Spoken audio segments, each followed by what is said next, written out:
ظاہر ہے میں تو تیری دوڑ دھوپ اور خدمت کے کام آ گئی، ویسے زخموں سے شفا پائی۔ تو نے جان و مال سے میری خاطر کی اور جو کچھ اپنی بساط تھی حاضر کیا۔ پھر جب تیرے پاس رقم ختم ہو گئی تو میں نے تجھے اپنے خزانچی کے پاس بھیجا۔ اس کو میں نے لکھا اور اس نے مجھے زر و نقد بھیجے۔ اس نے تیرے ساتھ 2 کشتیاں نقد کی بھیجیں، اور جب تجھے خلعت اور جواہر خریدنے کو یوسف سوداگر کے پاس بھیجا اس کی دکان پر، مجھے یہ بھروسہ تھا کہ وہ کم حوصلہ جلدی آشنا ہو بیٹھتا ہے، تجھے بھی اجنبی جان کر دوستی کا ہاتھ بڑھائے گا۔ میرا منصوبہ ٹھیک بیٹھا، جو کچھ میرے دل میں خیال آیا تھا اس نے ویسا ہی کیا۔ جب تو اس سے وعدہ کیا پھر آنے کا اور میرے پاس آیا اور حقیقت بیان کی اور اس کا بچہ ہونا مجھ سے کہا، تو میں دل میں خوش ہو گئی کہ جب تو اس کے گھر میں جا کر کھانا کھائے گا تب اگر تو بھی اس کو مہمان نوازی کی خاطر بلائے گا وہ دوڑا چلا آئے گا۔ اس لیے تجھے جلدی رخصت کیا۔ 3 دن کے پیچھے جب تو وہاں سے فراغت کر کے آیا اور میرے روبرو غیر حاضری کا عذر شرمندگی سے پیش کرنے لگا، میں نے تیری تشفیع کے لیے فرمایا کچھ بات نہیں۔ جب اس نے رضامندی دے دی تب تو آیا، لیکن بے شرمی خوب نہیں کہ دوسرے کا احسان اپنے سر پر رکھے اور اس کا بدلہ نہ لے۔ اب تو بھی جا اور اسے اپنے گھر کھانے پر دعوت دے۔ جب تو اس کے گھر گیا تب میں نے دیکھا کہ یہاں کچھ اسباب مہمانداری کا تیار نہیں۔ اگر وہ آ جائے گا تو کیا کروں گی؟ لیکن یہ فرصت پائی کہ اس ملک میں قدیم سے بادشاہوں کا یہ معمول ہے کہ 8 مہینے کاروبار ملکی اور مالی کے واسطے ملک گیری میں باہر رہتے ہیں اور 4 مہینے موسم برسات کے قلعہ مبارک میں رہتے ہیں۔ ان دنوں 2-4 مہینے سے بادشاہ یعنی ولی نعمت مجھ بدبخت کے بندوبست کی خاطر ملک میں تشریف لے گئے تھے۔ جب تک تو اس نوجوان کو ساتھ لے کر آیا میں بادشاہ بیگم کی خدمت میں حاضر ہوئی، اور پھر میں نے اپنے تمام گناہ اور تفصیل سے بتا کر ان کے روبرو کھڑی ہوئی اور جو سرگزشت تھی سب بیان کر دی۔ ہر چند انہوں نے میرے غائب ہونے کی کیفیت دور اندیشی سے چھپا کر رکھی کہ خدا جانے اس کا کیا انجام ہو۔ انہوں نے مجھے بہت تلاش کیا تھا لیکن میری رسوائی کی خاطر وہ خاموش ہو رہیں۔ جب مجھے اس حالت میں دیکھا اور سارا ماجرا سنا تو ان کی آنکھوں میں آنسو آ گئے اور کہنے لگیں، تو نے جان بوجھ کر نام و نشان بادشاہت کا سارا کھو دیا۔ بہت افسوس، اور اپنی زندگی سے بھی ہاتھ دھونے لگی۔ کاش کہ تیرے عوض میں پتھر چنتی تو صبر آتا۔ اب بھی توبہ کر، جو قسمت میں تھا وہ ہو گیا، آگے کیا کرے گی؟ جیے گی یا مر جائے گی؟ میں نے نہایت شرمندگی سے کہا کہ مجھ بے حیا کے نصیبوں میں جو لکھا تھا اس بدنامی اور خرابی میں ایسی آفتوں سے بچ کر جیتی رہوں، اس سے مرنا ہی بھلا ہے۔ اگر کلنک کا ٹیکا میرے ماتھے پر لگا پر ایسا کام نہیں کیا جس سے میرے ماں باپ کے نام کو بٹا لگے۔ اب مجھے اس بات کا دکھ ہے کہ وہ دونوں بے حیا ابھی تک زندہ ہیں اور آپس میں رنگ رلیاں منا رہے ہیں۔ میں ان کے ہاتھوں انہی کو مروانا چاہتی ہوں۔ مجھ سے کچھ نہ ہو سکا تو مجھے خود پر دکھ ہوگا۔ بس میں یہ چاہتی ہوں کہ آپ خانسامہ کو میرے ساتھ بھیج دیجئے اور اس کے ساتھ کھانے پینے کا سامان اس مکان میں تیار کر کے میں ان دونوں کو دعوت دینا چاہتی ہوں۔ ان دونوں کو بلا کر وہاں ان کے عمل کی سزا دوں گی اور اپنا بدلہ دوں گی، جس طرح انہوں نے مجھے زخمی کیا اور مار ڈالنے کی کوشش کی۔ میں بھی ان دونوں کی ٹکڑے ٹکڑے کر دوں گی، تب میرے کلیجے میں ٹھنڈ پڑے گی، ورنہ میں بدلے کی آگ میں یوں ہی جل جل کر خود کو مار ڈالوں گی۔ یہ سن کر ماں نے میرے درد سے مہربان ہو کر میری عیب پوشی کی، میرے اس عیب کو چھپا لیا اور سارے لوازمات کھانے پینے کے اسی خواجہ سرا کے ہاتھ اور خانسامہ کو بھی میرے ساتھ بھیج دیا۔ اور شام کے وقت تو اس موئے کو لے آیا اور اس کے ساتھ وہ باندھی بھی تھی، اور پھر جب شراب پی کر بدمست ہو گئے تو ان کے ساتھ تو بھی مردہ سا پڑا تھا۔ میں نے حکم دیا کہ ان دونوں کے سر قلم کر دیے جائیں، اور اس نے ایک ہی بار میں شمشیر سے تلوار نکال کر دونوں کے سر کاٹ دیے۔ اور مجھے تم پر غصہ یہ تھا کہ میں نے تمہیں کھانے کی دعوت دی تھی، یہ نہیں دعوت دی تھی کہ 2 دن کی دوستی پر اعتماد کر کے تم ان کے ساتھ شراب نوشی کرو۔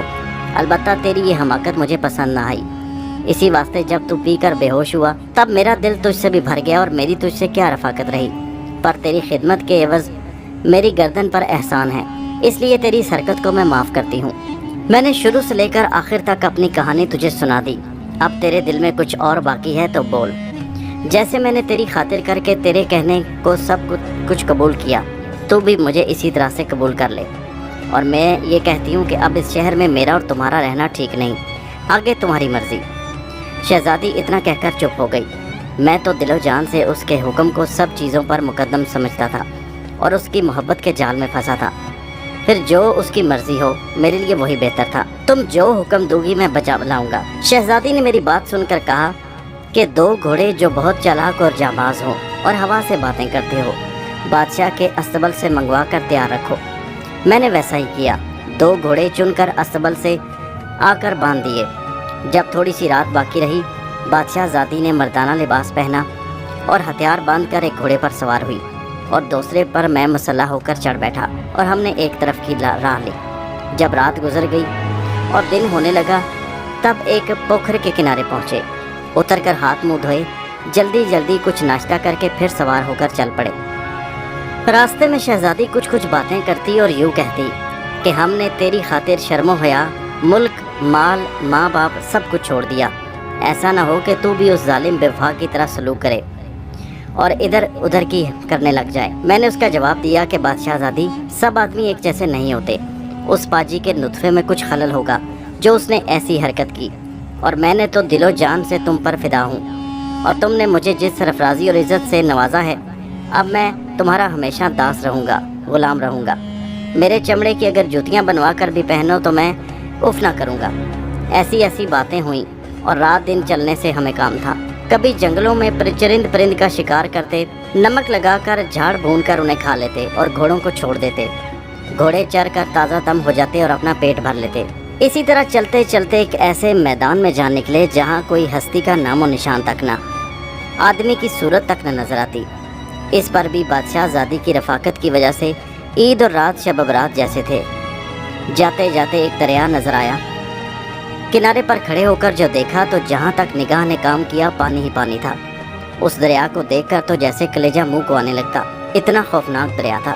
یا الہی، اب اس سمندر جیسے دریا کو کس طرح پار کریں؟ ایک دم اسی سوچ میں کھڑے رہے۔ آخر یہ دل میں آیا کہ ملکہ کو یہیں بٹھا کر میں کسی ناؤ کی تلاش میں ادھر ادھر جاؤں، اگر کوئی سبب بنے گا تب آ کر اس نازنین کو ساتھ لے کر دریا پار کروں گا۔ تب میں نے کہا، اے ملکہ، اگر حکم ہو تو اس دریا کو دیکھوں، کہیں ہو سکتا ہے اس کا پاٹ چوڑا کم ہو۔ فرمانے لگی، میں بہت تھک گئی ہوں اور بھوکی پیاسی ہوں، میں ذرا دم لے لوں جب تک تم پار چلنے کی کوئی تدبیر کرو۔